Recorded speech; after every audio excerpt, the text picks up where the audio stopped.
baking waters with raisins. I'm in the street. All I know is that first, you've got to get mad. You've got to say, I'm a human being. God damn it. My life has value.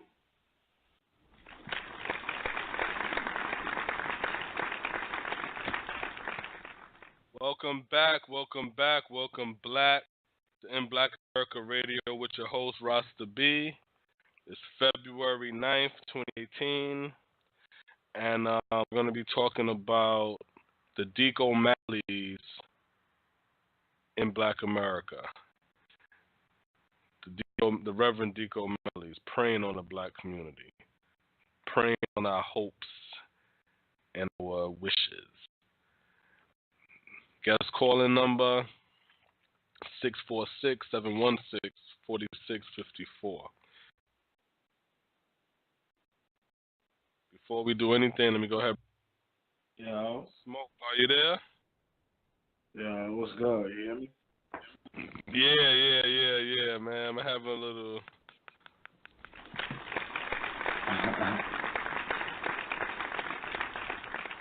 Yeah, I'm messing with this stupid mic right now. I'm trying to... Because it sounds clear on the mic, right? Yeah, you sound good. Yeah, but the only thing is the stupid bar keep going to mute for whatever reason. I don't know why. You know, it keeps in there. I got to keep my eyes on that shit. But other than that, it's February 9th. You know what I'm saying? We're in Black History Month. You know what I'm saying? What's new with you? Another week in the building, man. You know what I'm saying? Just one of them pretty smooth week. I mean, shit, ain't too much going on. You know what I'm saying? Couple stories to talk about. You know what I'm saying? Yeah, man. Shit. Which ones you want to jump on first? Well, shit. I mean, we got the. Cause really, I had up here. Oh, all right, boom. I got what I was talking about. So I'll just jump right into it. So we know, like, it was Black History Month, and, like, you know, we got coming up, you know, a quote unquote black movie coming out, Black Panther. So, you know, it's been like a big movement behind watching the movies. You know, I was seeing recently. You know, they're having the petitions online to have the, you know, for, like, kids. People are donating for kids in, like, D.C. and all over the country to like, actually go see the movie. So, like, people putting out money for that. So you know, Marvel about to have a big weekend with that movie. But I saw earlier today that there's a petition going on that we are asking for Marvel to give 25% of the Black Panther profits, you know, to donate that to the to the black community. So I saw it earlier, and I was just trying to like look through and see like what was some of the reactions or what people were saying, and for the most part everybody was thinking that it was a good idea or whatever. So. Did you hear about that? Did you see that? Nah, I never heard about that, but it's funny because you can't donate and give to the black community. That's why in Black America always speak over and tirelessly again about the importance of building and rebuilding our economy. When you build an economy, then you can request funds to be allocated to the economy. But when you don't have an economy, you can't just say donate money back to the community. Because then that means, well, what does that mean? Then that means give it to organizations. Right. How do we know these organizations have the interest of the community? We get into these Deke O'Malley situations, you know what I'm saying, with your boy Watkins, and we get into that. But let me tell you something, Smoke. Right. Hold it down real quick. I'm going to try to switch over from the mic back to the phone. All right. Because this is messing me up. Yeah, so I mean that was a good point. Just to go into the article that I got from the Huffington Post. The title of it is The Petition asks Marvel to give 25% of Black Panther profits to Black communities. And so a Change.org petition is calling on Marvel Studios and the Walt Disney Company to invest 25% of the profits for the hot new film Black Panther into the Black community. Created by a user named Chaz Gormley. The petition's description said that Marvel and Walt Disney Company have targeted the Black community with their advertisements for the film. Through a clever, well-manufactured marketing campaign, Marvel Studios and their parent company, the Walt Disney Company, have targeted the Black community with their advertisements for the upcoming Black Panther film, due to release on February 16th. They got a cool week for that. And we're going to see, the droves of people go out and watch that movie. Just to go forward with it, as marginalized groups have become more vocal, corporations and their savvy public relation departments have turned to catering to these groups to turn a profit. And this film by Marvel Studio is no different, the petition reads.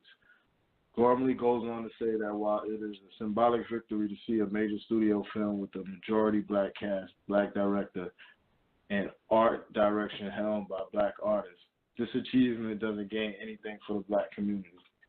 He cites that Marvel's marketing campaign has targeted Black customers specifically by releasing the film during Black History Month. And jazz poet Gil Scott-Heron's The Revolution Will Not Be Televised playing in the background of the film's initial trailer. Black Panther has already proven to be a smash hit, garnering an early 100% score on Rotten Tomatoes and gloriously celebrating African culture. And it's just pretty much going forward on the demands and so forth. Let me just say something real quick. Because the funny thing to me about it is this. You complain when you don't get representation in the movie by the white movie theaters. You want to beat down and hound the Black community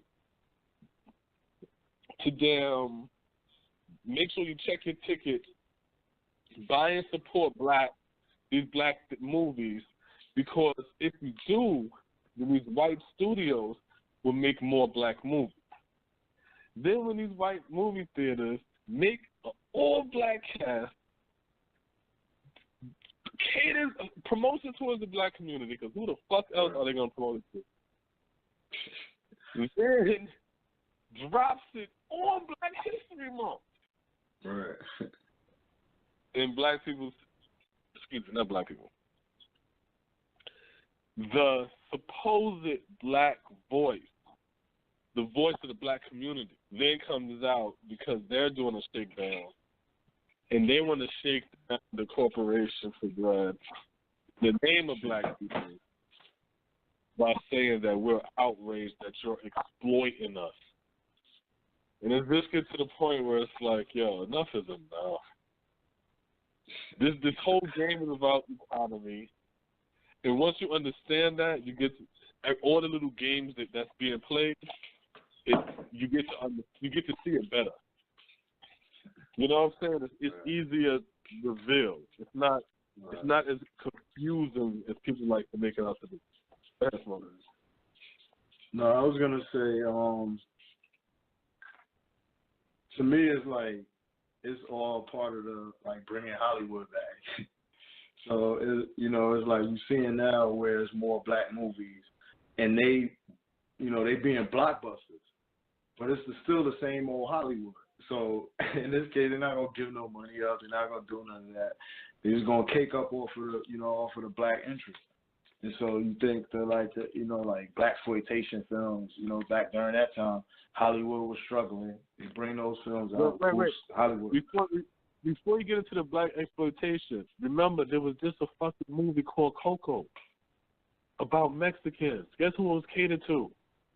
Mexicans. Continue, folks. Yeah, so it's like one of the plays is so what you see is at the root of it all is, you know, the parent companies is all, you know, non-black companies. You know, ain't no black ownership in these companies. And so you see, like, because to me, like, when you're thinking about the movie, the channels we've been watching and listening to, you know, shit like Breakfast Club, Charlemagne, and a lot of other people, they've been promoting this film for a minute. Like, you know, talking about the, you know, the expectation of it coming out and how great the movie was going to be and so forth, you know, before it was really even major marketing for it or whatever. So it's like we out there, we doing all the marketing for it. You have these petitions and donations to, you know, bring everyone in to be able to go watch it mainstream, you know what I'm saying? And like, it's just more money. So it's going to be a blockbuster film. It's probably going to break some records. And at the end of the day, all of it goes back into these producers from companies that ain't owned by us. And then it's like, you know, I was looking at the actors, you know, they got Michael B. Jordan, a lot of kind of new other faces in it, to me at least, you know what I'm saying? So it goes to like, well, how much are these, what's the salaries? Like, who getting paid what? So it's like, you're going to get paid, you know, they probably getting paid some low amount. I don't want to speculate, but it's like just me thinking in my mind is like, it's just a major play for the companies, and we out here promoting it. You know what I'm saying? It's not like back in the day. It's like, yo, you watch that joint on Buddha Vision. The actors ain't getting no royalties off of it. They getting paid already. So we can watch that on Buddha. We don't gotta go to the you know, cake the pockets up that crazy. You know what I mean? So it's just gonna be interesting to see like the you know, the opening week, the numbers, and you know how much profit is gonna be made. Cause I really would like to know how much they got paid, like the salaries, and you know, and to see just how much the profit. Yeah, they probably didn't get paid a lot, and I'll base that on what's that television show everybody, Empire. Because Empire, we got all that high ratings and shit, all that ad revenue towards Fox, but the actors, they wasn't getting paid shit. They were getting paid $100,000. You know what I'm saying? They wasn't getting paid shit. So it's like, it's going to get undercut on it. But I base everything and I bring it all back to economy again. Because, see, when you don't have that, you're never going to have strength. That's the part of the game we don't understand. You see what I'm saying? That's the part of the game we don't understand. The same movie could have been made using Tyler Perry's studios, we would have complained. You see what I'm saying? We complain because we don't really understand the power that we have, or because we don't have the economy to see the strength and the power. We'll sit there, come together as a people, make a movie, the number one movie in the fucking United States or in the world, and still say we don't have no power. We'll sit there, come together, change the face of who's going to get elected in places like Alabama. Right. You know what I'm saying? And still scream that we don't have power. But I feel like a lot of times we feel like that because we don't have the economy, so that we can't wield that power that we're supposed to have. It's like having an arsenal of guns but no bullets. Yeah. You know what I'm saying? And you like, man, look at all these guns you have, man. You could have took over the whole. You like, how? And then we end up having to do things like this, because in this essence, it's kind of like begging, you know, like when you're talking about this petition, because there is really no angle. You know, it's a week away. We're still gonna go in and watch the movie. You know what I'm saying? If they say, well, we're not doing it, well, they don't even have to answer that right now. It's only a week away, so you know, there's really no angle to where it's like, okay, we gotta do this. And then, like you said before, you know, you mentioned earlier that, you know, these movies do well, and so Hollywood is going to be more interested in putting those movies out. So who's really going to make a big fuss about it? You know what I'm saying? Even if they don't do it, you know, it's like more like, you know, the actors going to want to see another Black Panther come out, or, you know, something too where there's a large cast of Black people and producers and shit like that working on it. So it ain't really gonna be nothing. It's not really an angle. I just thought it was interesting when I saw it. I was like, okay, I get it. You know what I'm saying? And it'd be nice, but even if it happens, it goes back to your original point that who pockets is really gonna go into. Who is it really gonna? Me personally, I don't even care about all of that. You know what I'm saying? I don't even care about all of that because I see the position that we're in. I just laugh at the comparison. Like, for example, I'll laugh at the fact that that we'll sit here, we'll sit there and we'll get mad at. We'll sit there and we'll support Red Town, right? We'll sit there and we'll support Black Panther. Have no problem with none of this, right? But then this Django, think I'm not gonna support Django, and I'm like, that's some consistency I don't get. But me personally, I don't care. You know what I'm saying? My whole thing is this: any good black movie, I support. I don't care if it's a white director, Chinese director, you know what I'm saying? If it's a black director, that's even better. But any good black movie, that's support. You know what I'm saying? At the end of the day, my whole thing is when you talking about movies, right? But see, all of that's consumer. So my whole thing is when you sit there now, and as a people, you watch movies, and then you feel like you have a bargaining tool or power against Marvel or the studios that produce the movie. Now you can try to convince them to do something for your community based upon you buying tickets to watch their movie. And it's like, that's the part I don't get. That's the part that throws me off when it comes to black people, where we really believe that being a consumer makes you have power. You don't. You don't have power. So that's the part that loses me. You know what I'm saying? At the end of the day, the movie will do great. Yeah. The movie, I think everything gonna go great because at the end of the day, it's stamped with black. You dig what I'm saying? It's just how we wield our strength and our power is what. It baffles me sometimes, you know what I'm saying? This really baffles me. Like, before, back in the day, I used to be mad about it, like what we'll do opposed to another thing that could help us. But I don't care about that no more that I'm older. You got the right to do whatever you want to do. I now look at it like, look at the backward shit you're doing, but see the strength in it if you use it in a powerful way.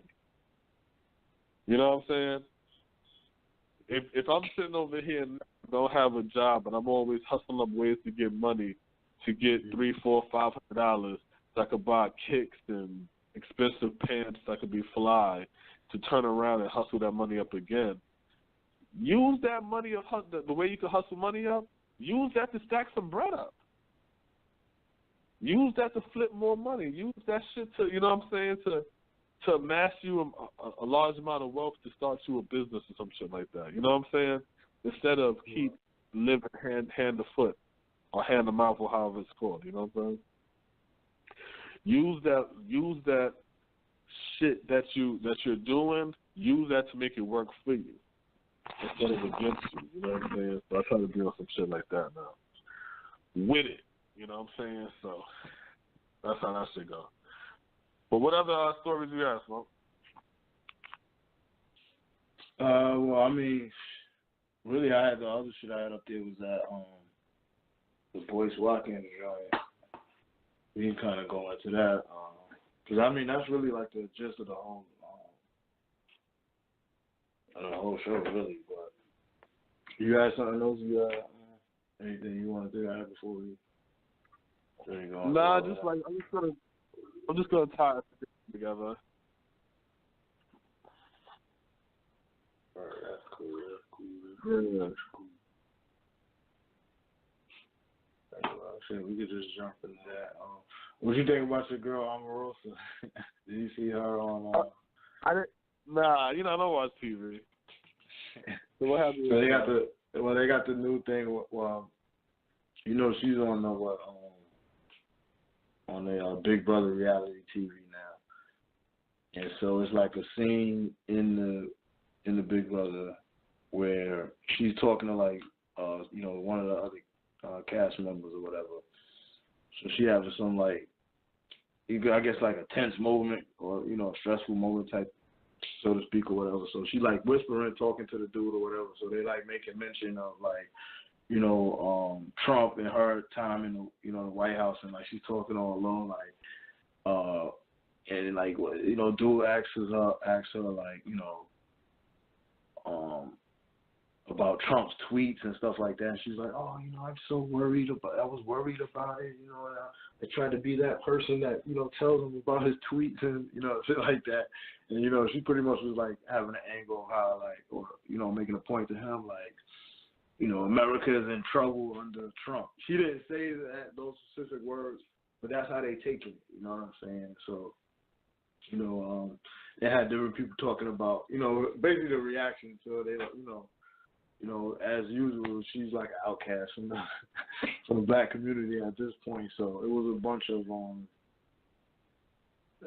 they pretty much jokes at her, you know what I'm saying? Pretty so much she's trying to work her way back into some shit. That's how the people taking it, you know what I'm saying? I mean, I didn't know how to take it. It's like when I'm looking at it, part of me thought about like her being in the actual office and like thinking to myself, like, was she like the swoop that sat by the door? Like, was she trying to do that? Like, she had to mask her love for the community, or could have been is it just a bunch of, you know what I mean? Her book is coming out, blah blah blah. So it was just funny that, you know, because they were making it like she's whispering, talking to the dude, like talking all low, whatever. And the jokes just coming in. They I forget homie's name or whatever, but you know, he was just making a bunch of jokes about it. But to me, I was just thinking like, what if, you know what I mean? If she was that person that could have been in there and actually, you know, affect some sort of change. You know, we ain't support her at all. You know what I'm saying? From the beginning, it was almost like, oh, Rosa now, she's kissing Trump's ass and blah blah blah blah. So it's almost like, what if, you know, was that a true her in that clip that they were showing? Because if it was, then it's like, you know, we didn't help somebody or we didn't reach out to, you know, someone who was in the highest office. You know, a couple years ago, you know, we would have said that, you know, we had somebody in that office, you know what I'm saying? So to say that now we have Trump as the president and we would have had someone, you know, in his cabinet or, you know, close to him that could affect change, whisper in his ear or whatever the case may be. You know what I mean? That I was thinking of it that way, like, that's corny. But, you know, who knows? Yeah, but see, that is what happened. But see, the whole thing is, like I said, once because, you know, Trump probably seen her like, hey, I know her. What is your relationship in the black community? Great relationship, whatever. Once she couldn't deliver on that point, then it was like it was no purpose for her. That's a mistake on our behalf because now we have nobody representing for us. So while everybody else is fighting and negotiating, fighting for DACA and all kind of shit like that, nobody fighting for black people. So now these same politicians that screaming resist, they don't want to speak to Trump. They don't want to deal with Trump or nothing like that. These same people now then turn around saying, Trump have nothing good for the black people, for our black community. He haven't done anything for the black community. He haven't done this. He haven't done that. And it's like, wait a minute. You scream he's not doing nothing, but at the same time saying you're not negotiating, you're not trying to put your agenda on the table, and you're not trying to speak to the man at all. It's like, this shit is fucking ridiculous. This shit's ridiculous. So, you know what I'm saying? So at the end of the day, it's like we're on the sideline. It's the Twilight Zone. We're on the sideline watching the game be played. And it's like, okay, so what happens if everybody gets what they want and they fighting for, and then they inch up higher and higher. We stay lower and lower, still complaining about oppression another 100, 200, 300 years from now. That should be powerful. Black Caucus, they on the resist. Democrats on the resist. We don't have a Republican conference, so that's not going on. So it's just like, you know, we standing still, statue. You know, some statue shit. Shit crazy. Yeah, this shit fucking retarded. And then we're gonna do this shit for years and years and years, and nothing happens. And then it's like tradition. So we become traditional victims. You know what I'm saying? We become traditional victims. And then, you know, people get used to it. That become your class. And then the other guys come in like vultures, picking off you. And off of that, we can then get into the Boyce Watkins shit. You talking about that article, right?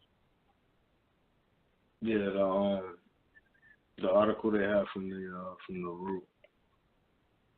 So for anybody who's been listening to any conscious community stuff, kind of one of the big stories of the week was Boyce Watkins. You know, Boyce Watkins is an individual. I guess you could say he's part of the conscious community. Some people might consider him that. You know, some people might not. You know what I mean? But you know, he has the the Black Business School. You know, he is a doctor. He has a doctorate.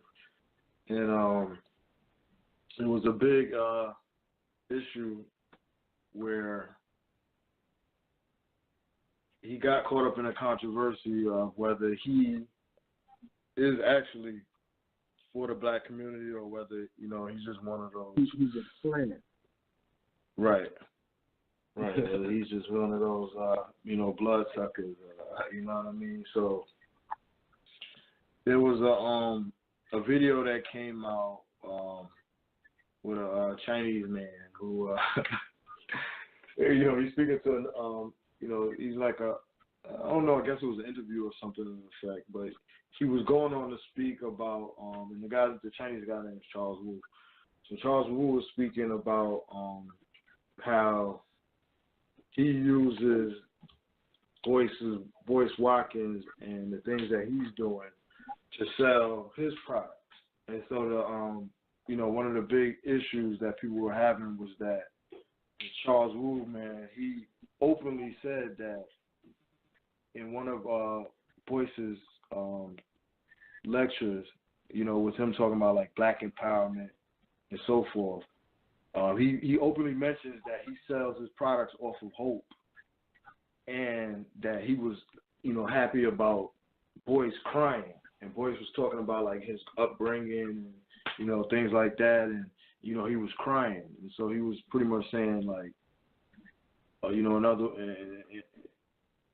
he pretty much was saying that pretty much you just play off of the emotions of people to sell this shit. And so he was detailing how Boyce Watkins was a major part of it. And so this week, there was a little back and forth between the Root.com and Boyce Watkins. And, you know, Root came out with, you know, they wrote an article, which we're going to go over now. And, you know, Boyce had his response to it.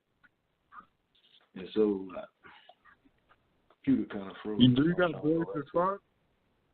Huh? Do you have Boyce's response? Boyce's response was it was a video. I don't have the written on it. I'm trying to pull up that original article. Yeah, but see, that's the whole thing with Boyce Watkins. If you listen to old previous shows, I used to question a lot of the shit that he used to say. I used to be like, because, like I said, I was born in this shit, so I've seen these Umar Johnsons and these Boyce Watkins before. I done seen these guys, so it's like, It's like they all come with the same shit. But what really got me with him is when he, who's supposed to have a degree, went to college and all kind of shit, really smarty art type, and he's not speaking to the business community. You see what I'm saying? Like, when Umar want to get donations from the people, to me it's corny, but I also recognize that he's a psychologist. So that doesn't, you know what I'm saying? So that's your business isn't your field. Right. But when you went to school for business and you got degrees and all kind of shit in finance and money shit, and you done worked all in the high society, and then you want to ask the people for money? I don't get that. I'm like, why are you not going to high society when you know that's where all the bread is in? You see what I'm saying? That's like a basketball player. But it's about a nice example. That's like Michael Jordan now saying, all right, black community, I know we had a strained relationship, but I think I want us to come together, and I want y'all to donate to my cause so we could generate enough money to do it. And I'm like, Jordan, you don't know no rich people? Why are you going to your rich friends, having them cut you $10,000, $1 million checks and shit? You know what I'm saying? Why are you going to the people when you know we struggling off pennies and dollars? Right. So it's like that never made sense to me. But all of that I've been saying in the previous shit, in the previous shows and shit. But do you got this the article? Yeah, I had to find it on my damn phone. Like, no, I thought I had it fit. Anyway, all right. So let's see. This look like it's it right here. So this is an article from the Root. How Boyce Watkins became the Negro whisperer. Right. And so it goes in there. It says starts with, it's kind of like I'll start it. You be the answerer. Huh? You'll be the one answering. I'll be the one in black and gold. I can do the black. It don't matter. Or it's I said I'll do the black and gold. Yeah, because you. Yeah. Yeah. Hey, man.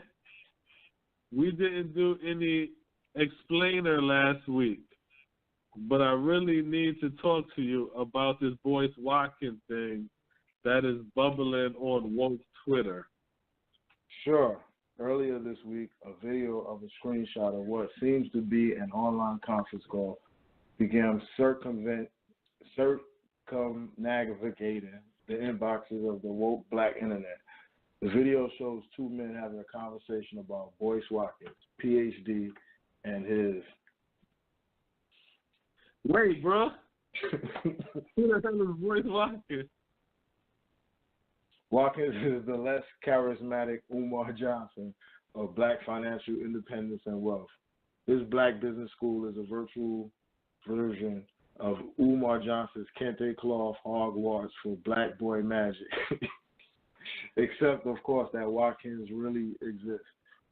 While Watkins' educational products seem to be the equivalent of freshman-level community college business theory courses with a little Creflo dollar sprinkled in.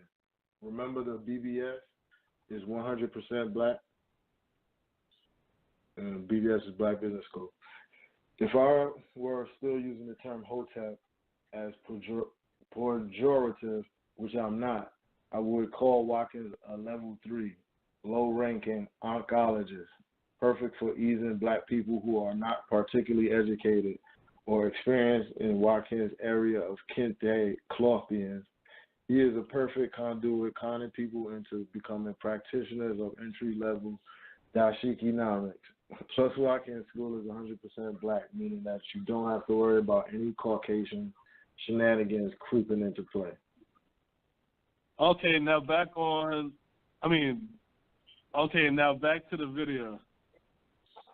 So the video shows Charles Wu bragging about Jarvis and the digital underground and how... Slow down. Who is Charles Wu? Is Jarvis one of the lesser-known members of the Wu-Tang Clan?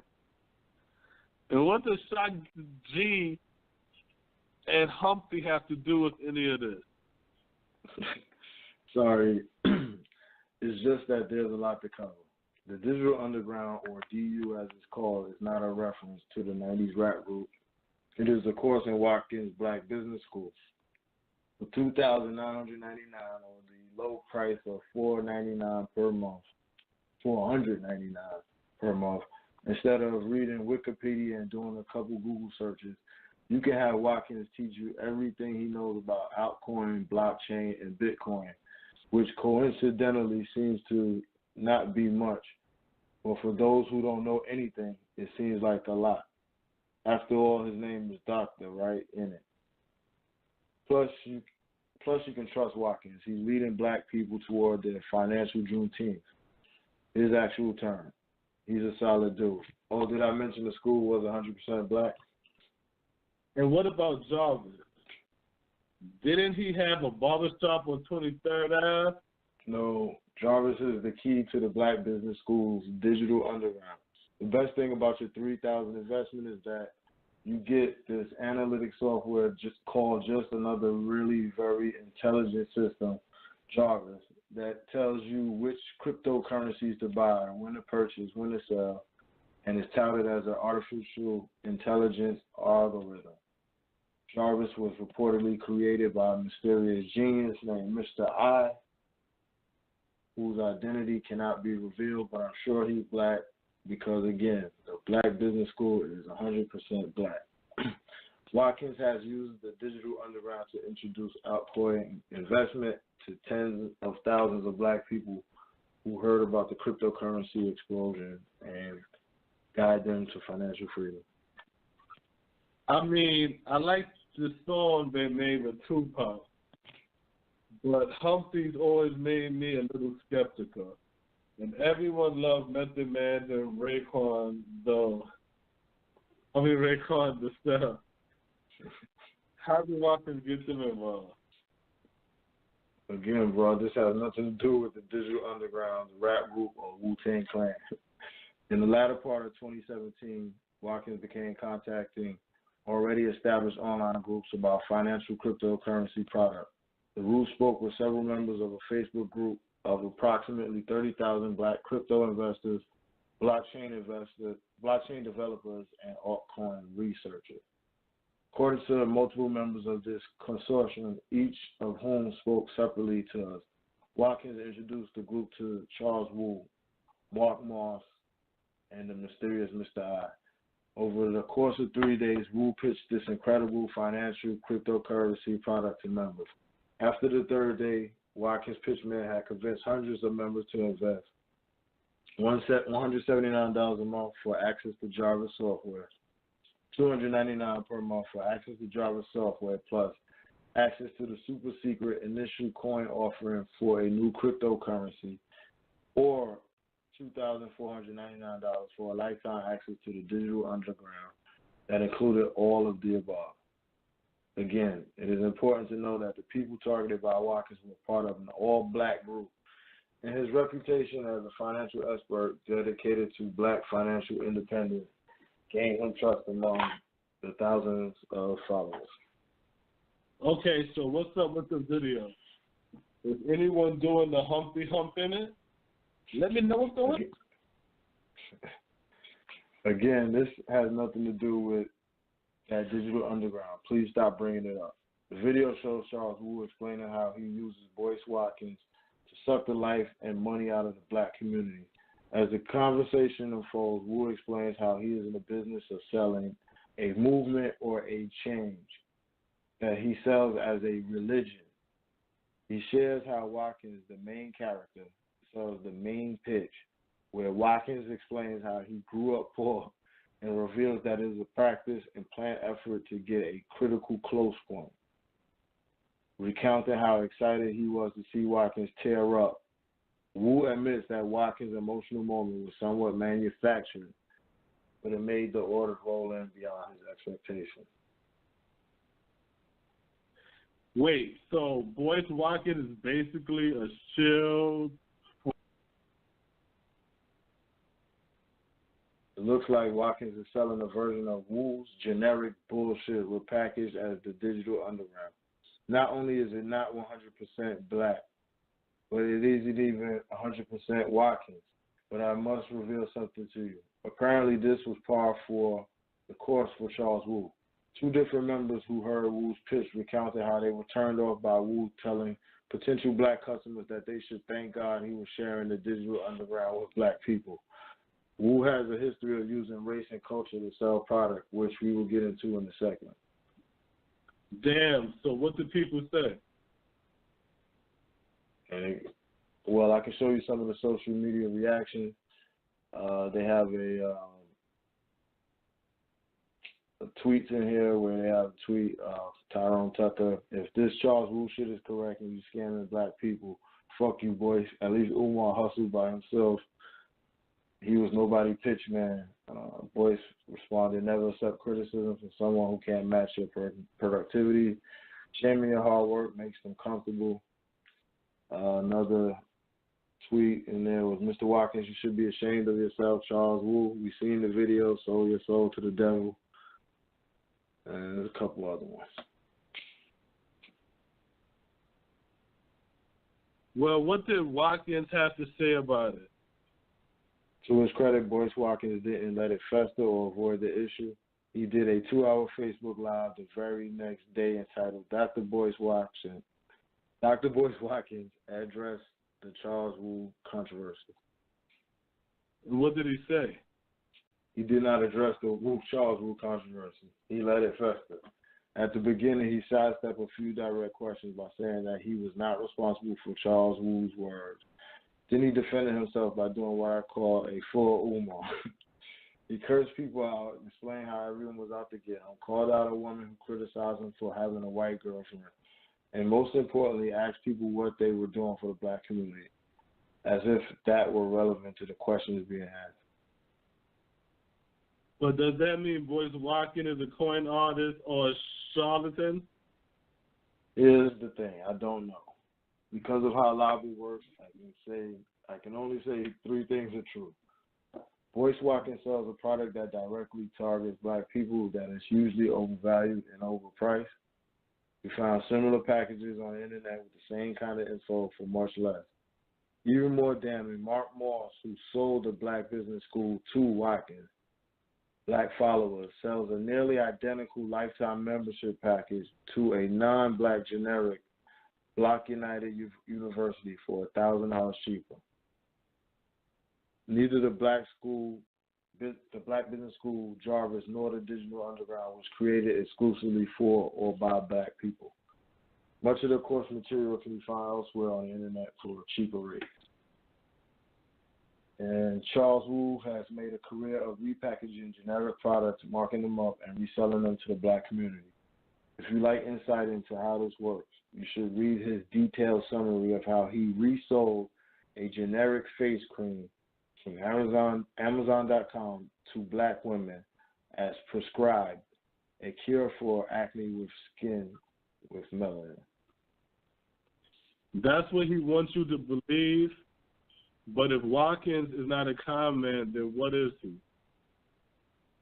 There are thousands of people who would make a career out of this particular brand of charismatic grifting. Some of them are life coaches, some of them are pastors, some of them are financial experts. The problem with Boyce Watkins, however, is that he lied. He misled his faithful to believe that they were buying a product for buying about black wealth. And it turns out that he was selling medicine to black people that turned out to be Kool-Aid. If Watkins is able to command that price based on the cult of personality he has developed with his followers, then it's up to individuals to determine whether they consider it a scam or a simple case of a consumer paying $20 for our artisanal grass-fed Kobe beef burger and getting a McDonald's quarter pounder. If his adherents are willing to pay that price, then is it a con? He might not be a con man. Maybe Boyce Watkins is simply a racist. It's simply a racist.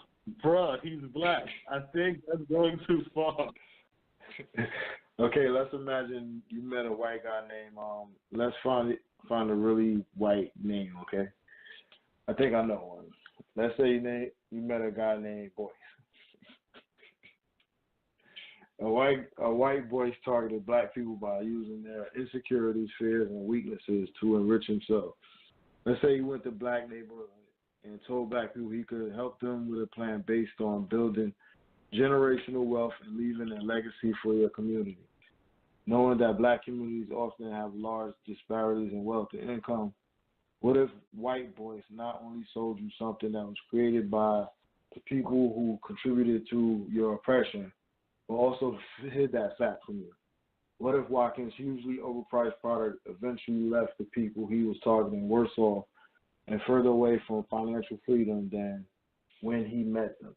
And what if he did this nefarious thing to black people? Only black people. What would you call a white boy? A racist. Yep. And none of this is to say that Boyce Watkins hasn't helped anyone. There are probably people who have invested money in Watkins products and have benefited from them. And maybe those people would have been successful anyway. Maybe those people could have gotten the same results because they had the time, money, and dedication to their goal. I doubt Watkins is at home cackling evilly in his YouTube chair, which is one of the questions I would have asked Watkins had he answered the Roots email, Facebook message, tweet, or media request. So why does this bother you so much? Here's why. A few years ago, I mistakenly bought some Bitcoin because you can't exactly return it to Walmart. What was $38 in Bitcoin is now worth a few $1,000s. I could produce the documentation from that purchase and convince people that I am a financial guru. But the truth is, you can have shit on cryptocurrency in 2015 and made money by now. Because of the explosion in the price of crypto, there are people who will now be convinced that Boyce Watkins is a financial genius. But what if the next group of hucksters for whom Watkins serves as a mouthpiece has more nefarious goals? What if the people who trust Watkins to be his pro-black stance end up broke? What if there is no super genius behind the artificial technology and Charles Wu is the mysterious Mr. I, as some have already speculated? What if no one ever steps in front of the parade of vampires sucking blood and money out of the black communities? What if no one stops this poison from spreading? What if? Wait, you still thinking about the rap group, No, I'm following you all the way. I mean, the noise is obviously fake. Are you sure he's not with the rap group? But I must reveal something to you. I've wasted your time. This explainer has to be in a ruse. I could have shown you one video that shows how Wu is using Watkins, explicitly laying out how there is no intent to educate anyone. It's all a trick. They reveal their intentions in one fell swoop. Wow, this is unbelievable. This is all shows.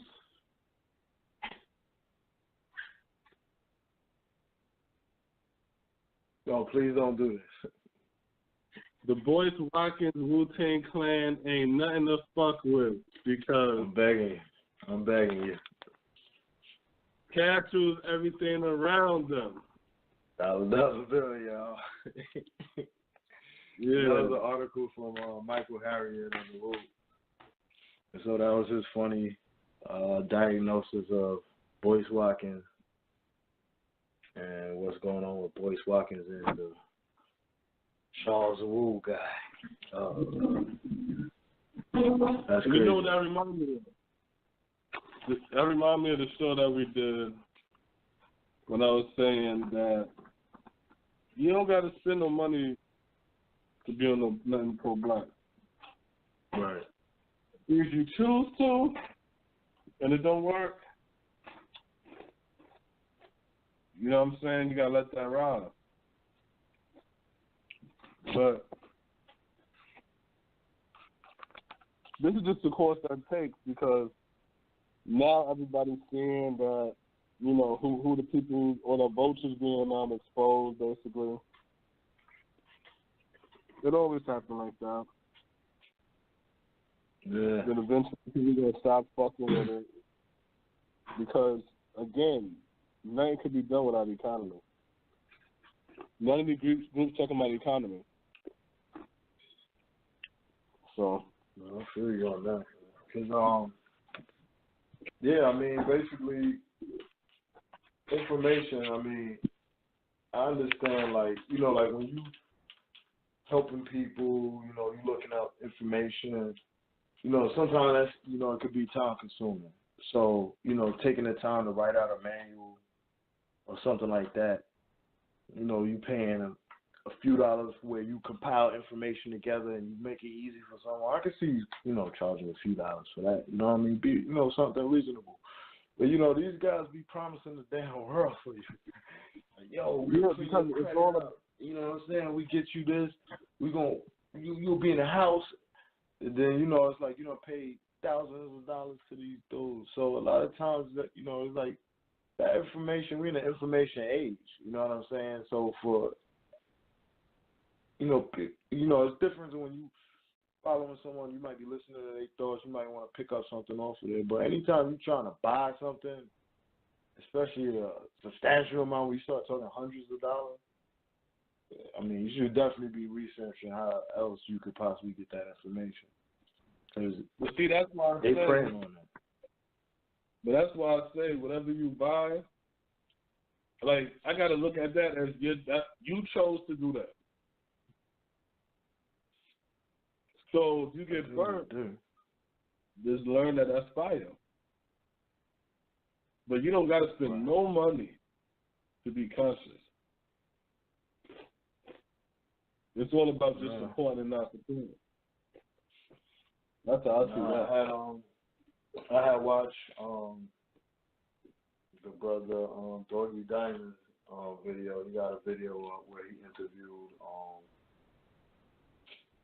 Q Butter from Brooklyn. And, you know, those who don't know who Q Butter is, Q Butter, he runs the Ziax Institute. He do a bunch of community work. One of the last things I've seen him doing, he got a partnership with like Carver Bank. There's a black-owned bank in New York area, and you know he's working with them to set up accounts and so forth.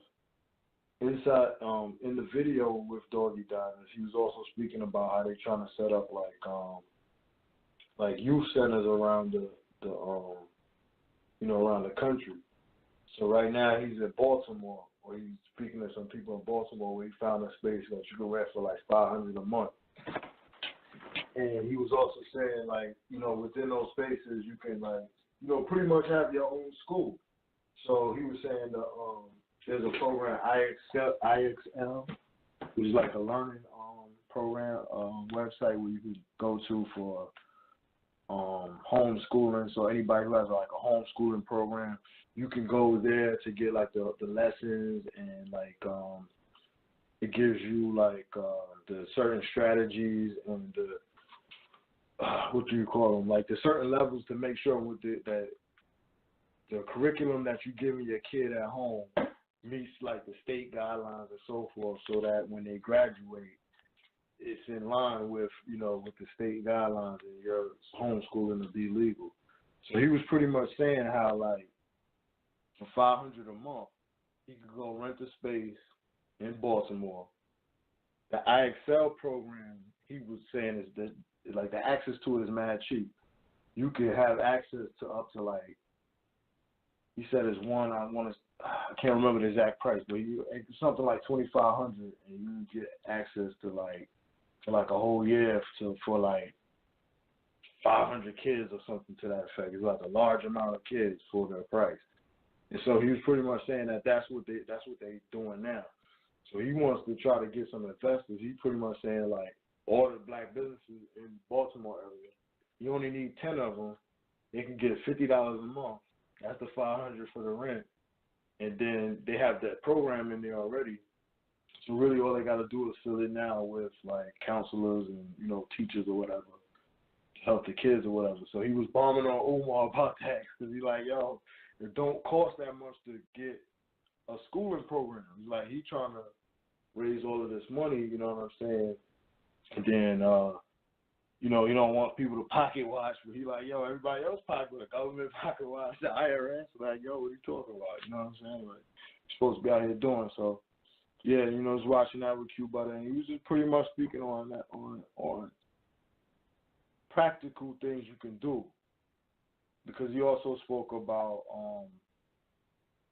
the brother Garfield. You remember him from Sonetta Channel? He was saying Garfield going around banging cats in the head for that credit, you know, the credit repair and so forth. And he spoke to that, saying that you can go to irs.gov to get, you know, a bunch of things about credit repair, and, you know, pretty much the information is there. So if you want to do it, you pretty much can search for a lot of this stuff yourself. Or there's already manuals online where people have detailed this already, how to you know, dispute stuff on your account. I mean, we spoke before about disputing the same process, yeah, the same process, and you know, we didn't have any special forms. It's pretty much writing a letter, identifying, you know exactly, you know, identifying what the problem is. So, you know, the things that they're charging for is pretty much, they just pretty much preying on the fear and hope. You know what I'm saying? It's like fear that you're not and the ignorance. And the ignorance, because here's a good example, Smoke. You living in the hood, and you know a lot of people don't got a Amazon account or shit, maybe not even a computer. Right. But you got access to that. So you go and buy a bunch of fire sticks for $40, but they're selling them in the streets for $100. I'm talking about jailbroken, get everything on here on these joints, $100.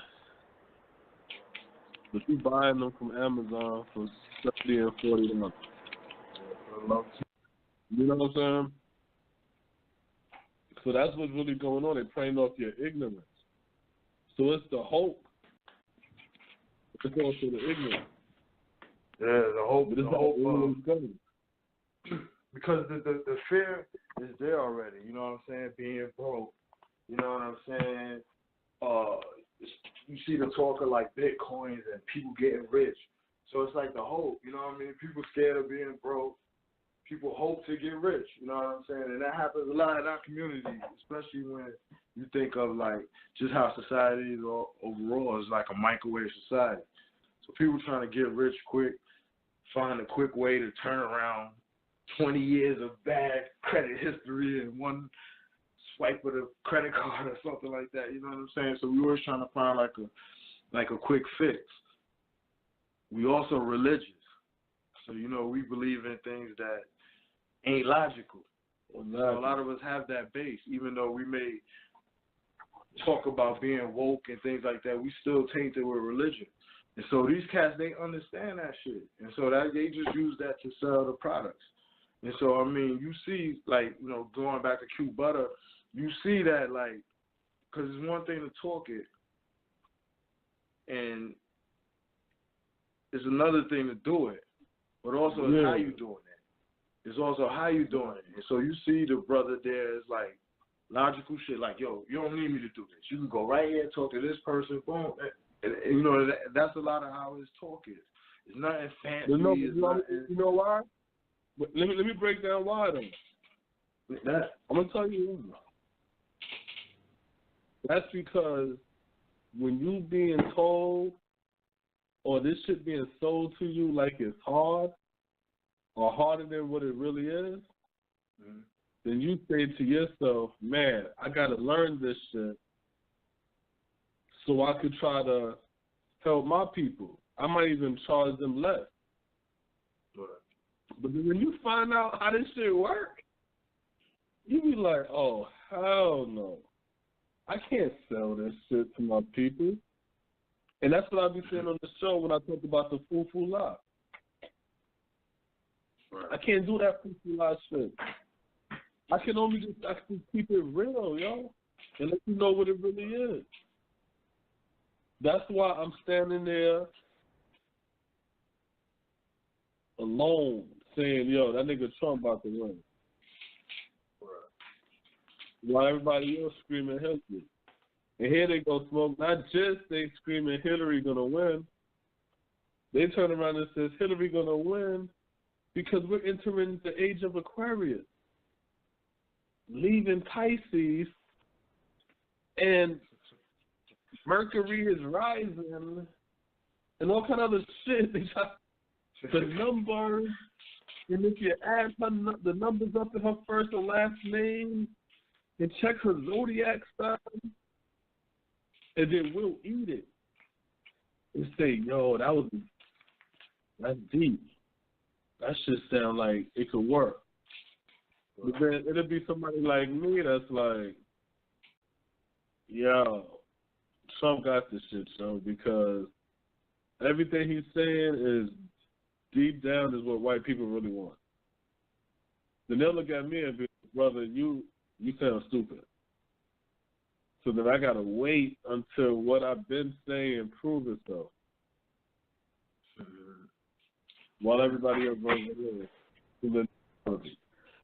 Everything going on right now. All you gotta do is listen to the last year's show. It will correlate to right now. The only difference is when you're listening to the show, you're gonna hear a lot of. We're not gonna know until the future. But now we're living in that future. Instead of us worrying about the economy, we're worrying about being the moral police for white America. We really believe that being consumers is powerful. Our so-called leaders, which we have none, all they're doing is fighting for us to have jobs. Black people get paid less than white people. But black women want to participate in a woman's march for equal pay to men, even though they get paid less than white women. It's like it's so much backward shit going on. And that's how the vultures, the Deke O'Malleys could swoop in. Because then all they got to do is turn around, say some fancy shit, be a little bit more articulate, you know what I'm saying? And then tell you something you never heard before. And then you gobble the shit out. And start opening your checkbook to rhetoric. Because a lot of you, like you said earlier, Smoke, was born watching your mamas open up their checkbook, donate it in a plate to give to the preacher man for his rhetoric. So it's no different. So you'll listen to, and like I said, listen to the previous show. I'm sitting over here talking to you, Smoke, and the rest of Black America, in the black world, and I'm saying to myself, why are these people asking the black community to fix a problem that the black business class is supposed to be working together to fix? Sure. Why are the black banks not advertising to the black community when the black community is screaming we should put our money into black banks? Why is there a disconnect between the workforce and the business community. There's something weird going on here. You see? Now, the best way of explaining it, and I will always use this example to explain this thing.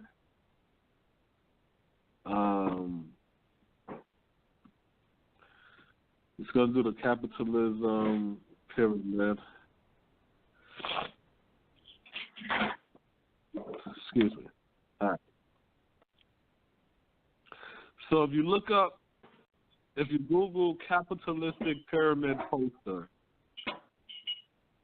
or Google image, click on it so you can increase the size of the picture. You will notice that on the bottom of the pyramid, it says, "We work for all, we feed all." That's where the workforce is. That's where the consumers are. That's where we are, black people. That's where white people are. That's where everybody who works. That's where we're at. But I'm speaking of black people in particular. So that's where we are, black people. The tier above that is we eat for you.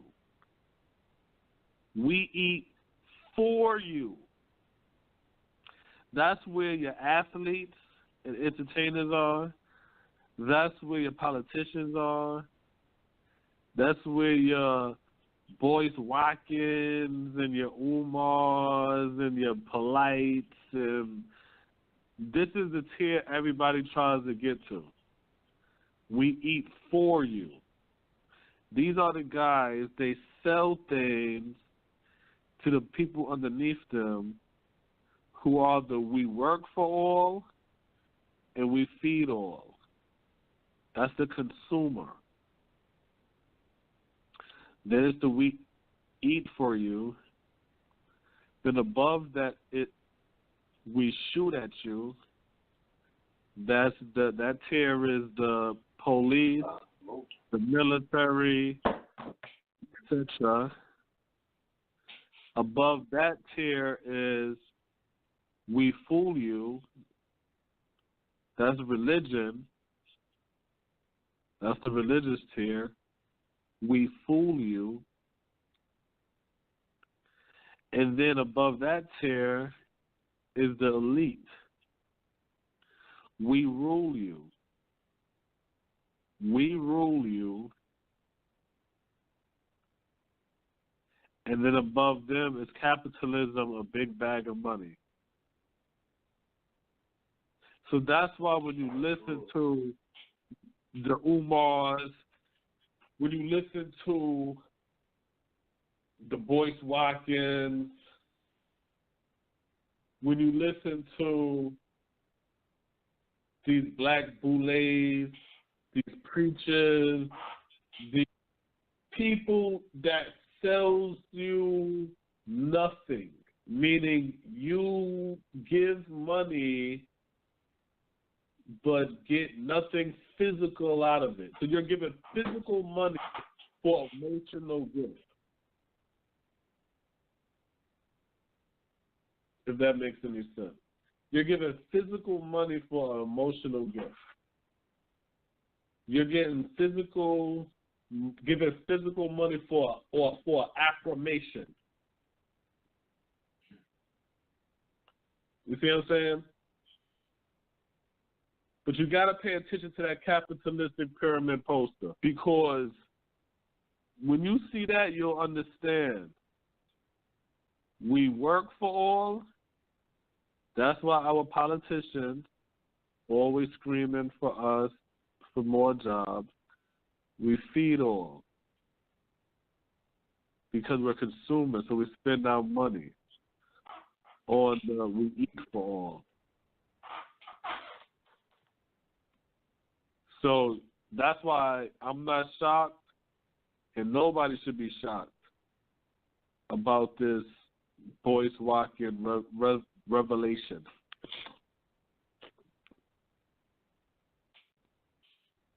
Nobody should be shocked by it. If you know the chart. Yeah. I mean, it's just like the less people will go, you know what I'm saying, to make that bread off the community, you know what I'm saying?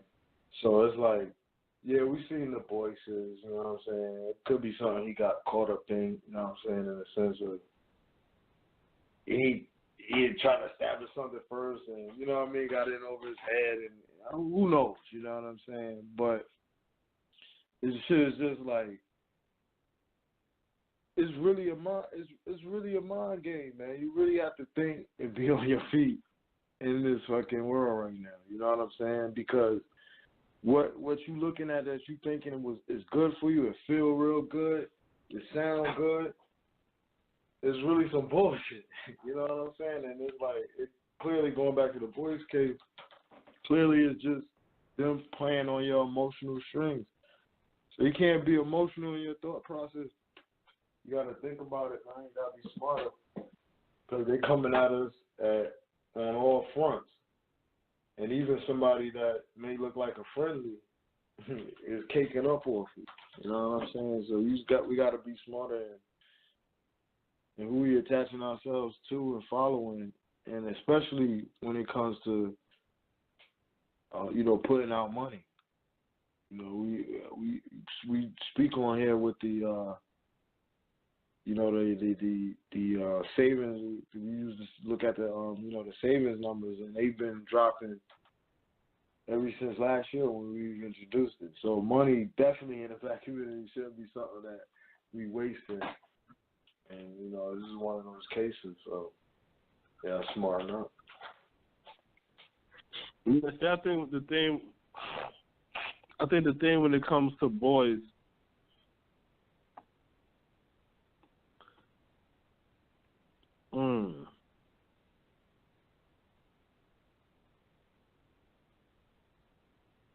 nah, I say he a fraud. I say he a fraud. Because there's a lot of fraudy type shit if you look at the past, you know what I'm saying? Like questionable shit that you'll be like, yo, what's that about, you know what I'm saying? Like, I don't know.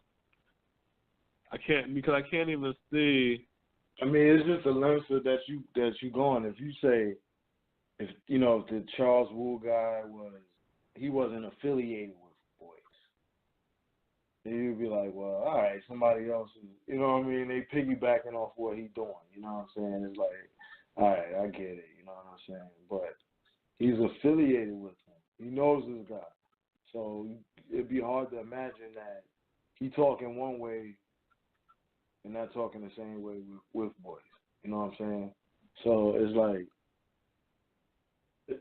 it's hard to lean the other way. You know what I'm saying? But again, it's like,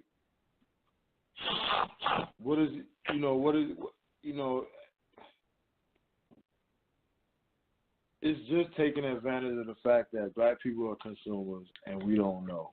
You know what I'm saying? Because you could say that he's fraud, but he giving you something. He giving you something you can use. But it's something that's free. You can find that information for free or less value. You know what I'm saying? Or less of a cost. So it do come back to a lot of these cats just ain't honest, yo. And it's like, I think somewhere in line they really want to change the community. And at some point it becomes like, it's a cost associated with it. Who else to turn that cost back from? The people.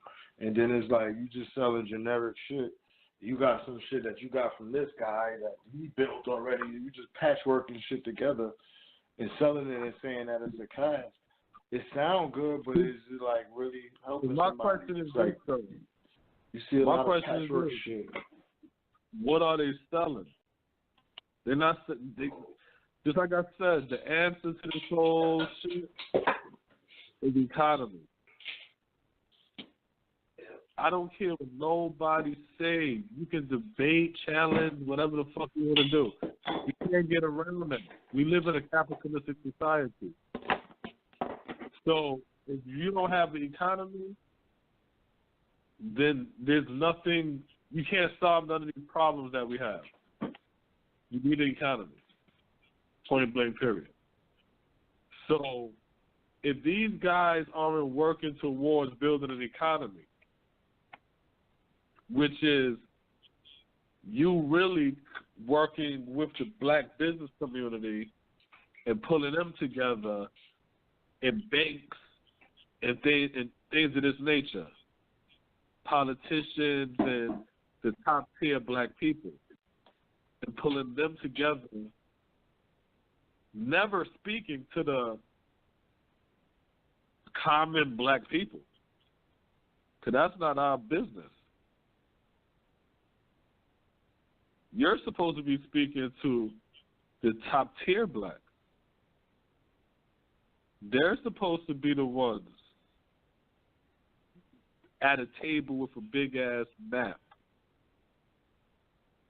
highlighting black neighborhoods, black where we populate in large numbers, where factories and things could be opened and business could be reestablished, property could be brought.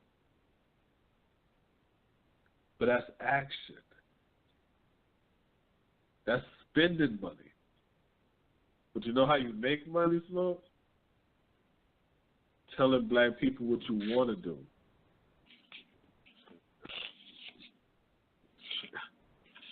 If I can tell you what I want to do, I can make money. Because now I'm going to go to the people and play off of their suffering. See, I can't play that game with the business community. I can't tell them about racism and slavery and the injustices of the poor. They don't care about that. But I can do that to the common man and woman. So I go down to the people and I sell them this notion that the reason why you're suffering is due to a system called racism and white supremacy. So then the people looking around like, racism and white supremacy? What's that? Oh, well, that's when white people feel like they're better than black people and they're superior. They want to conquer and overthrow and stand tall on their own shit. They'll keep black people at a certain percentage and so then we start to look at ourselves like, so this is what's happening to me. Yeah, racism, and that's why the cops is gunning out the unarmed black men down, and woo. Well, how do we stop this? Well, brother, you come to my lecture, $20 a head, you know what I'm saying? You know, I'll be speaking at Support black, brother. You know what I'm saying? So then we'll go there to listen to you put me some more fear about this problem. So now I'm hyped. I grab my gun. I jump on this YouTube. I jump on this Blog Talk Radio. I jump on the Google, whatever and shit. Instagram Lives, whatever. I got my red, black, and green behind me, and I'm galvanizing the people because it's time for us to go to war with this cracker, you know what I'm saying, and destroy this system. And then the cracker turn around and call you a black identity extremist. The tax laws are like when the problem again, Smoke, is what? We don't have an economy. So if I get you away from the problem, which is the not having an economy in a capitalistic society,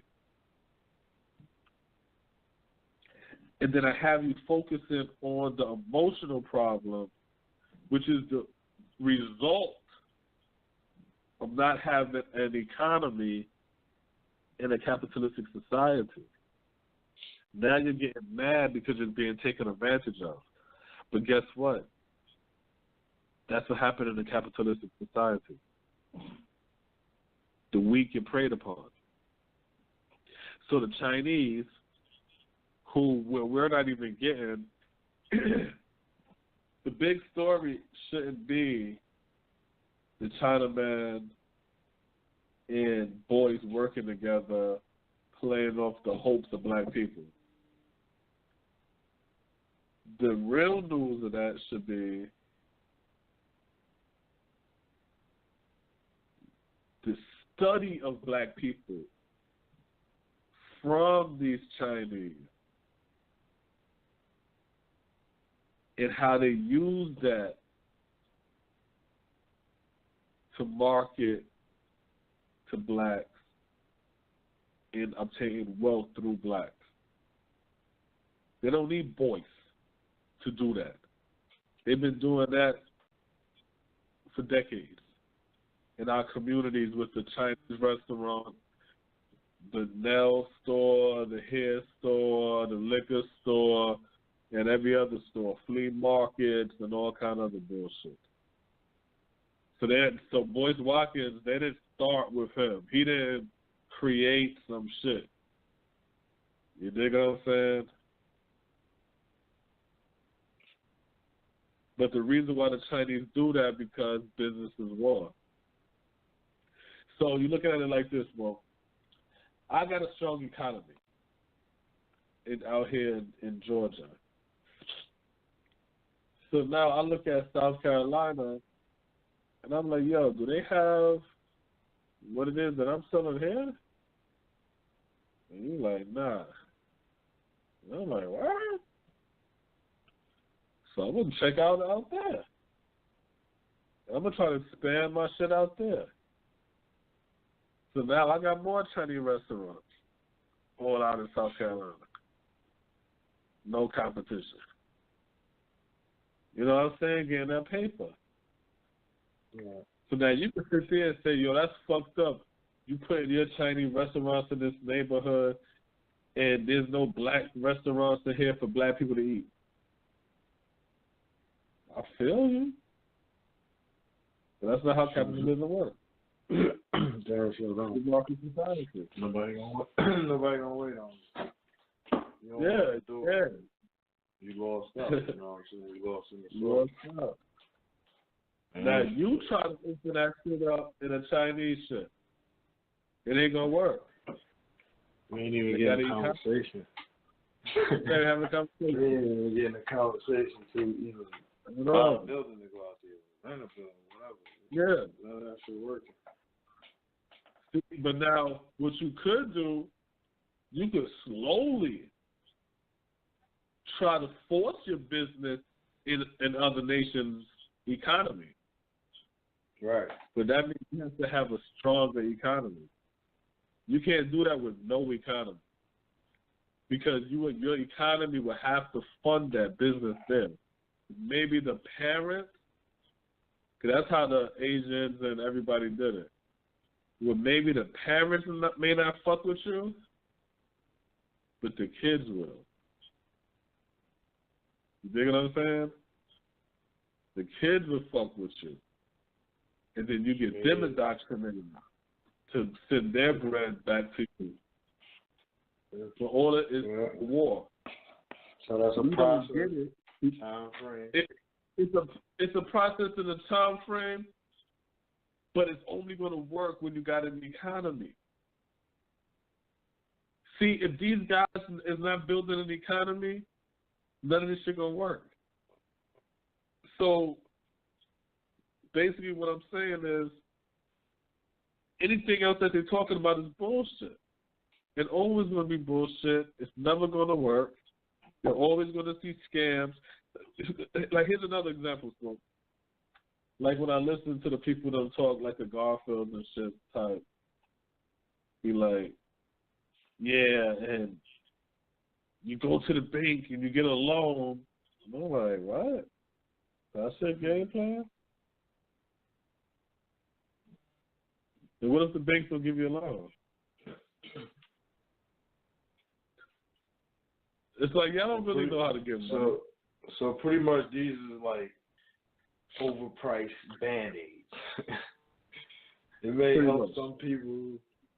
Some people, your cut might be too deep, so it's gonna bleed through the Band-Aid. Some people might work for the Band-Aid, might close everything up, but at the end of the day, you know, the wounds and shit is still there, and the shit that's causing the wounds is still there. You gotta stop that. Yeah, I mean, it's like it's putting flicks flat in the tire. Eventually, you gotta get a tire. You know what I'm saying? And the tire is the economy. We don't have an economy, so all these games get ran on this and shit. And that's why that our people be the ones perpetrating it. You know, it's like we do what? We figure out the hustle. We figure out the game. You know what I'm saying? We come in with you know, the intentions of bringing up the community and helping. And once we figure the game out, it's like, shit, I might as well eat. And that's what it seemed like to me. Like these cats they got that moment where they did like, this is how I can make money off people. You either can keep going forward or you just can cake up. And that's what it's just sad, man. You know what I'm saying? It's sad that to have this all this heavy black talk, and at the root of it, a lot of cats is just stealing the people money to see, because the black talk ain't real. The black talk not real.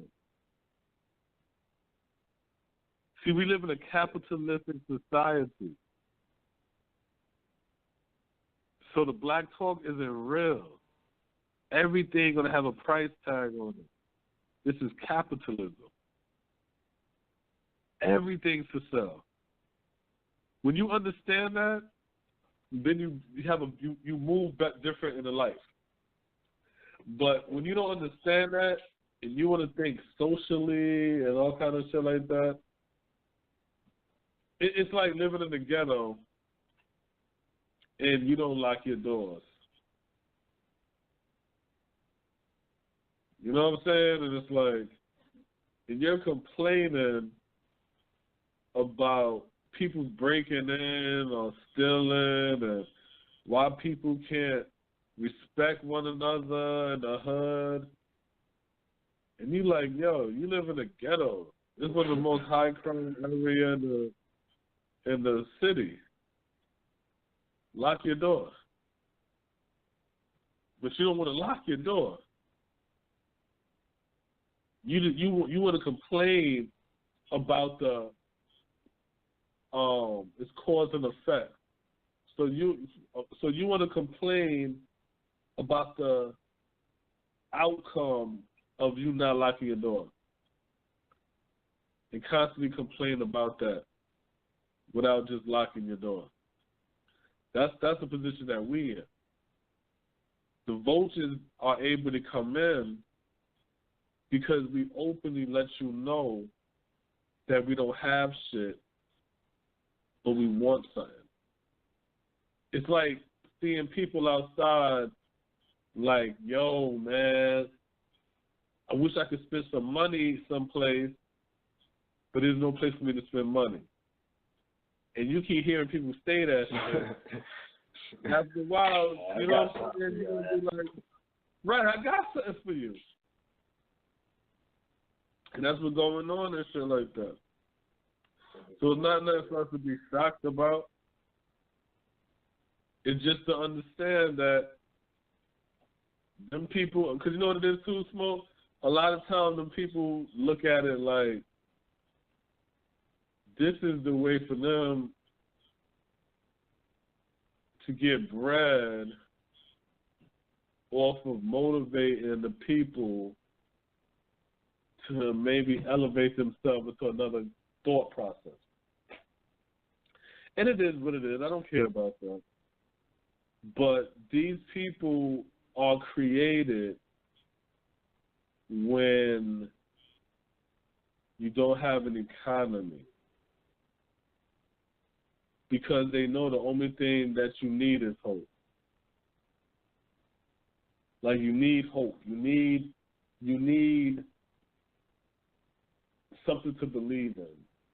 That's why the preachers and the churches, that's why when you go to the ghetto, there's more churches in the ghetto than it is in the suburb. You'll see more churches in a high crime neighborhood. The higher the crime in the neighborhood, the more churches. The less the crime, the less churches. You see what I'm saying? Because it's easier for me to prey upon you when your son's in jail, your 13-year-old daughter pregnant with her second child. You know what I'm saying? Like, it's easier to tell that black woman,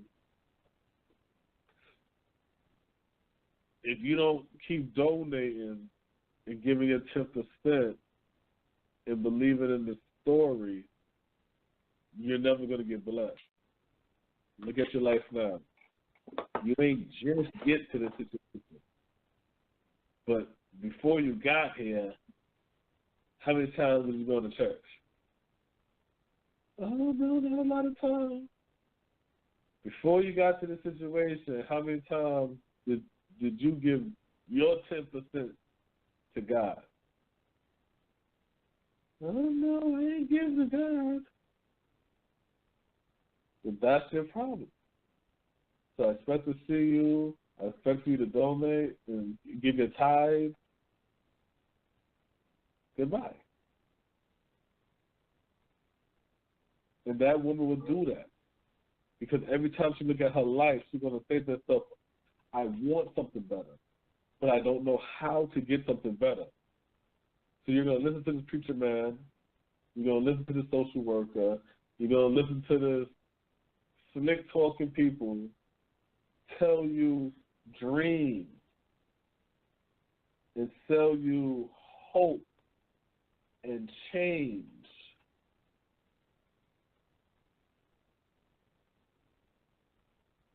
And then if it doesn't work, it doesn't matter because you never had shit.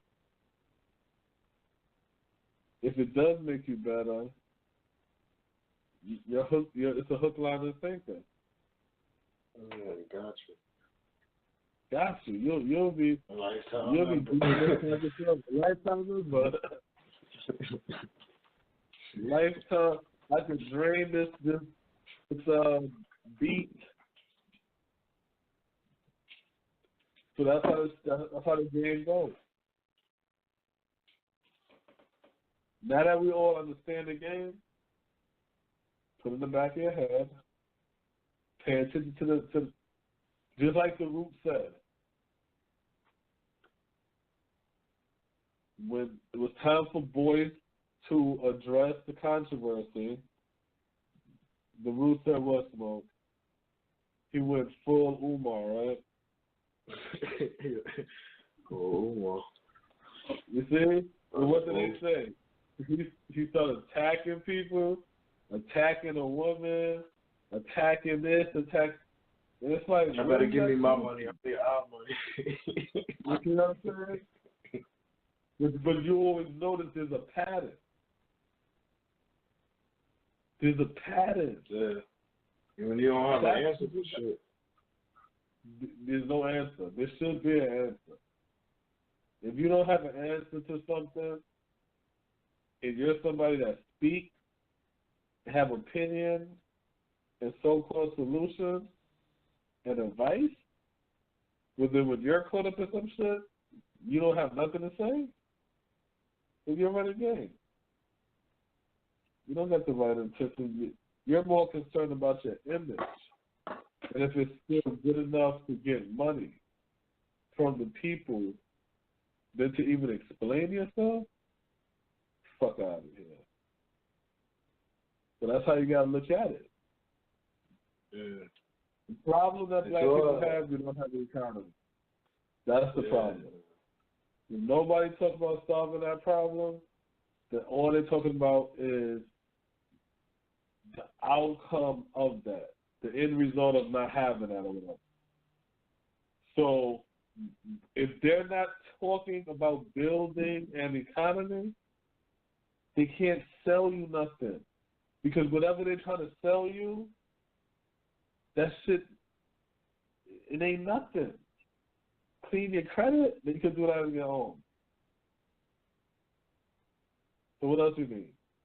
Oh, a license so you don't gotta pay taxes to the government.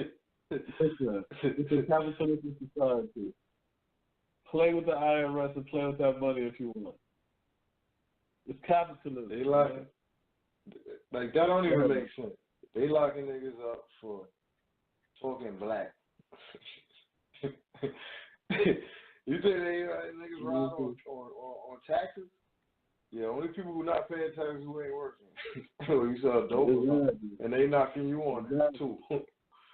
Soon as you get nabbed up, all right, you was making all that money tax related. It's one of your charges. Yeah. So like, there's no, is all of these magical potions, man. Ain't no magical potions, man. Ain't no motherfuckers. Ain't no spirits coming to save you. There's no book that's gonna give you all the answers. There's no one nigga that knows everything about everything. Keep all of that shit in mind. Yeah. Straight up. If they talking along those lines, you already know. You can cut it off. Yeah. Or just know to take notes and get whatever information you can and research from that. Leave your wallet in your drawer or your pocket or wherever you got it. Keep it away. Because if it's true, Black Power is gonna come in the form of information. You shouldn't have to give $1 to it. I got one smoke. When they ask you to charge, when they charging you for the information, ask them who they paying for it.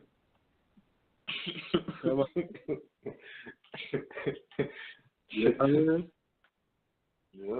So this is what I'm gonna do, Smoke, because it is Black History Month. 9 minutes left. Let's get into some Black history. People. So this one right here, I'm going to talk about Willa B. Brown, born 1906, died 1992. Willa Beatrice Brown, one of a small group of pre-World War II black woman aviators, was born in Glasgow, Kentucky on January 22nd, 1906. The daughter of Reverend and Miss Miss Erice B. Brown. She graduated from Wiley High School in Terre Haute, Indiana. In 1927, Brown earned a bachelor's degree from Indiana State Teachers College, which is now known as Indiana State University, and 10 years later, a master's degree in business administration from Northwestern University. After briefly teaching at Roosevelt High School in Gary, Indiana, she moved to Chicago, Illinois to become a social worker. It was there, however, that she decided to learn how to fly. In 1937, Brown began her flight instruction under the direction of John Robinson and Cornelius Coffey. She also studied at the Curtis Wright Aeronautical University and in 1935 earned a master's mechanics certificate. In 1937, Brown became the first African-American woman in the U.S. to earn a commercial pilot's license. 2 years later, she married her former flight instructor, Cornelius Coffey, and they co-founded the Cornelius Coffey School of Aeronautics, the first black-owned and operated private flight training academy in the United States.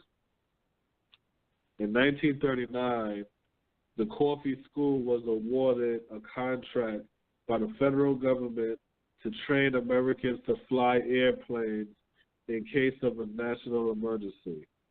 Later that year, Brown became a co-founder of the National Airmen Association of America. She also joined the Challenger Air Pilot Association, the Chicago Girl Flight Club,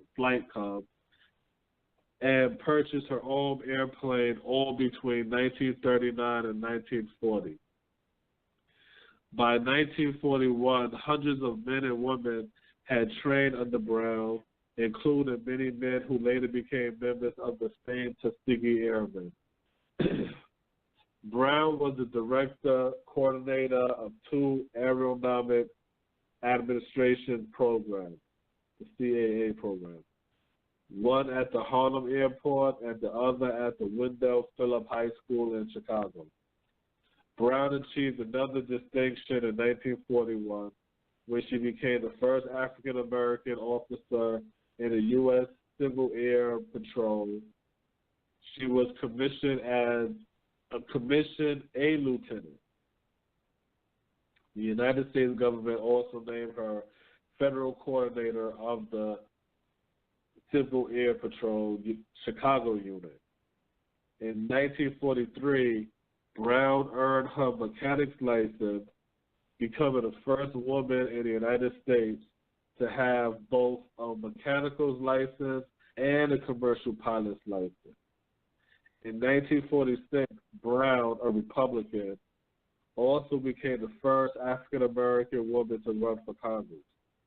Although she lost to a Democrat incumbent, William Levy Dawson, she remained politically active. She supported various causes throughout her political career, including the racial and gender integration of the U.S. Army Air Corps. In 1955, Brown, now 49, married Reverend J.H. Chappell, the minister of the West Side Community Church in Chicago in 1972. In recognition of her contributions to aviation in the United States as a pilot, an instructor, and an activist, Miss Brown Chappell was appointed to the Federal Aviation Administration Women's Advisory Board. Willoughby Brown Chappell died on July 18, 1992, at the age of 86 in Chicago. So that is who we are recognizing for Black History Month today. Willoughby Brown. So we want to talk about that. And I also want to, like always, bring up this national debt.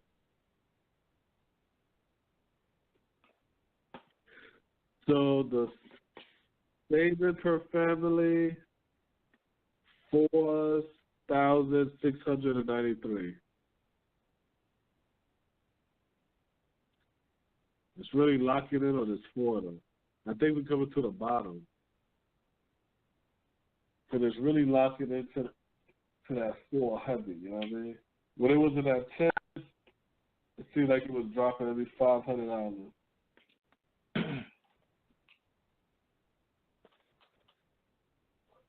So now that it's at the 4s, it seems like it's dropping a little slower. Yeah, shit down like 60%. Yeah. Yeah. And then you see how the market keeps shaking and baking and shit, dropping and jumping up, and yeah, it's a little fragile. It's doing that really because of the interest rates going on. Yeah, but we're gonna see how this shit play out. I say get that E-Trade account, stack your paper up, fuck that Bitcoin and shit, get down some of the penny stocks, especially the weed stocks, because they still fucking with it. They still got more states that's trying to legalize it. So when that shit pop, a lot of states, you want to do that shit early. Not even a quarter of the states are legal. So you know what I mean? Way more room, companies to be built. You know what I'm saying? Government funding, however that's going to work down the line. So it's a lot more expensive. Yeah. Keep this story right here for the last minute.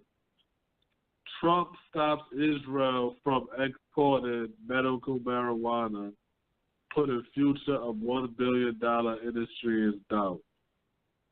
Fear of upsetting President Donald Trump prompted Israel to stop its plan to export marijuana to the U.S., casting a shadow over an export market for the drug that might have been worth more than $1 billion a year. According to the Israel press, Prime Minister Benjamin Netanyahu ordered that plan to begin the export of Israel medical marijuana be frozen, even as two of the country's ministers toured leading cannabis farms.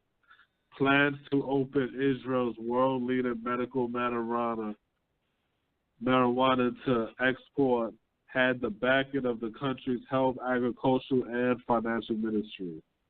The Times of Israel reported that Netanyahu told his cabinet ministers he had ordered the pause specifically to mollify Trump, who has opposed cannabis legalization measures in the United States. Netanyahu said he did not want Israel to become a pioneer in exporting medical marijuana directly against the wishes of the president, but the United States would be the primary market for Israel cannabis. So I'm going to read it again. Netanyahu said he did not want Israel to become a pioneer in exporting medical marijuana directly against the wishes of the president, when the U.S. will be the primary market for Israel cannabis. So a lot of y'all about to be smoking up weed and shit that's about to be helping Israel, while Israel sit there and kick more Africans out of Israel. Hilarious. But this is in Black America Radio. And Friday, of course, you know what I'm saying? Thanks for listening. Thanks for the support. Y'all can catch us on the YouTube in Black America Radio, Instagram in Black America Radio, Facebook in Black.America. You know what I'm saying? I'll go on Facebook, Bobby Black.